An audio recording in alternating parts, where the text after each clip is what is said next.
Hey, what's up guys, this is Legion458 and I'm going to be doing the time disassembly and reassembly of the die rotor. Just got it, it's pretty nice and new, so as disassembly and reassembly should be a snap. I have my stopwatch here, it's on my iTouch. It still gives good time though. Start button, reset, so I'll be showing the whole thing. So just so the internet doesn't think I lied to them. Alright, here it goes. 3, 2, 1.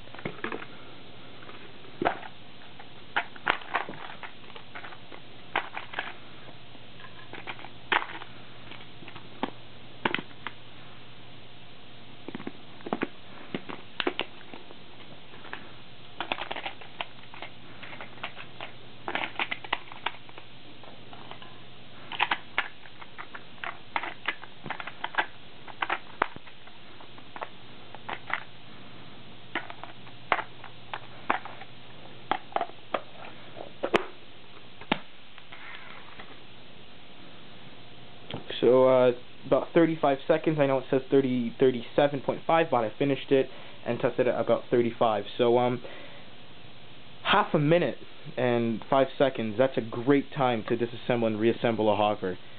More future shows coming up, including a pretty much review on it, like a well thought out, teaching how to do it, even though an idiot could do it. Disassembly and reassembly. And more future videos. So subscribe, and enjoy the rest of my videos.